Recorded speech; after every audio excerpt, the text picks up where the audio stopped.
गुढीपाडव्यापासून विश्व परिषदेचे 3 विशेष अभियान. गोविंद शेंडे यांची पत्रकार परिषदेत माहिती. येत्या गुढीपाडव्यापासून 30 मार्च पासून पुढील 20 दिवस विश्व हिंदू परिषदेतर्फे 3 विशेष अभियानांचं आयोजन करण्यात आलंय. हिंदू नववर्षाच्या स्वागतासाठी मंदिरांनी पुढाकार घ्यावा असं आवाहन विश्व हिंदू परिषदेचे क्षेत्रमंत्री गोविंद शेंडे यांनी पत्रकार परिषदेत केलं. 3 विशेष अभियानांचं स्वरूप त्यांनी यावेळी सांगितलं. गुढीपाडवा ते हनुमान जयंती दरम्यान समाजात विविध पद्धतीनं मोठ्या प्रमाणावर रामोत्सव साजरा करावा. गुढीपाडवा ते 20 एप्रिल या कालावधीत 3 अपरिचित मंदिरांमध्ये जाऊन मूर्तीवर कुंभातील गंगाजलानं जलाभिषेक करावा. या अभियानांमध्ये हिंदू समाज, धार्मिक संस्था, मंदिरे, संत, धर्माचार्य, पुरोहित, पुजारी, विश्वस्त आणि भाविकांनी मोठ्या प्रमाणावर सहभाग घ्यावा असं आवाहन गोविंद शेंडे यांनी केलं.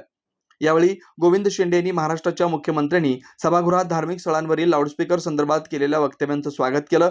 त्यांनी स्पष्ट केलं की सुप्रीम कोर्टाने आधीच या संदर्भात आदेश दिले होते, मात्र त्याची अंमलबजावणी होत नव्हती. आता मुख्यमंत्री स्वतः सभागृहात बोलल्यानं याची त्वरित अंमलबजावणी होईल अशी अपेक्षा शेंडे यांनी व्यक्त केली. हा जो विषय आता आपल्यासमोर अनिलजींनी मांडला आहे, आपण हा एक पहिला प्रयोग आपल्या क्षेत्रामध्ये करतो आहे. समाज आपल्या परीने जे काही करतो ते एक उत्सव म्हणून आणि धार्मिक कृत्य म्हणून नेहमी करत असतो.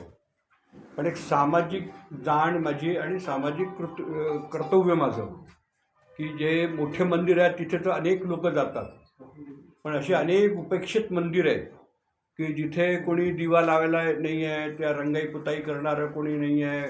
कोणीतरी कधी 200 वर्ष आधी, 300 वर्ष आधी, 100 वर्ष आधी कोणीतरी मंदिर बनवलेलं आहे, आज कोणी त्याचा वाली नाही आहे.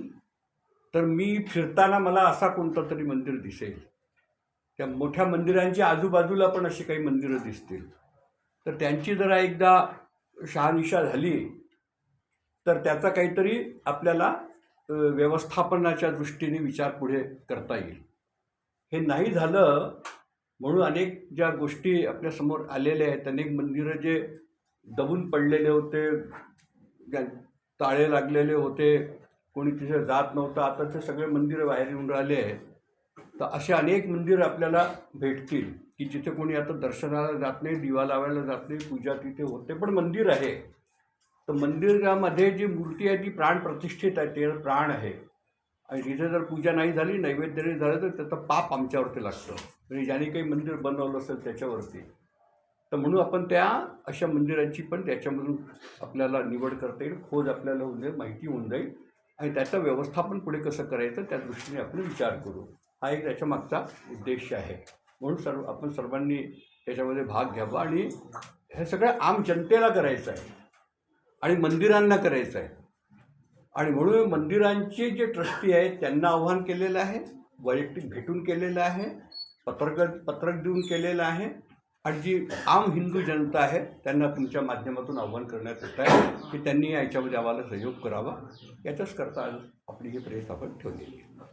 दुसरा राम महोत्सवाचा विषय जो आहे तो आपण दरवर्षी करतो. आपल्याला माहिती आहे की आपण पूर्ण देशामध्ये राम महोत्सव करतो आणि एक मोठ्या संख्येमध्ये राम महोत्सवाचे कार्यक्रम विश्व हिंदू परिषदेच्या बॅनरवरती पूर्ण देशामध्ये होतात, ग्रामीण पातळीपर्यंत होतात.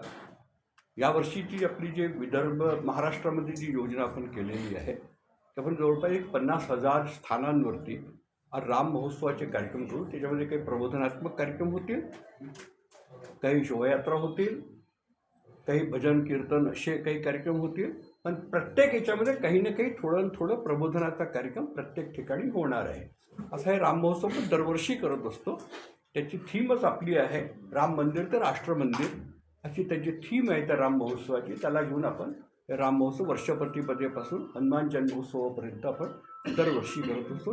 लाऊडस्पीकरवरती जे काही विधानसभेमध्ये मुख्यमंत्र्यांचं स्टेटमेंट आलेलं आहे ते स्वागत योग्य आहे. पर्यावरणाच्या दृष्टीने सुप्रीम कोर्टाने पण याच्या आधी अनेकदा याचे निर्देश दिले आहे, त्याचं डेसिमेल निश्चित करून दिलेलं आहे. त्याचं उल्लंघन जर होत असेल तर त्याच्यावरती कार्यवाही करावी आणि त्याची जिम्मेदारी संबंधित पोलीस स्टेशनच्या इन्चार्जला दिलेली आहे. ही गोष्ट स्वागत योग्य आहे. पर्यावरणाच्या दृष्टीने ध्वनी प्रदूषणाच्या दृष्टीने याच्यावरती जे त्यांनी स्टेप घेतले स्वागत योग्य आहे. क्या आप इंटीरियर के बारे में सोच रहे हैं पर डिज़ाइन फाइनल नहीं कर पा रहे?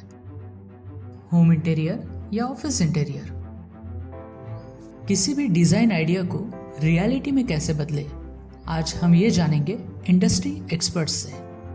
हमारी कंपनी जो है डिज़ाइन ब्यूरो, उसमें interior designing, renovation, architectural design, landscaping end renovation, furnitures, ये सारे जॉब्स हमारे यहाँ होते हैं। और पिछले 20 साल से हम लोग इस फील्ड में हैं।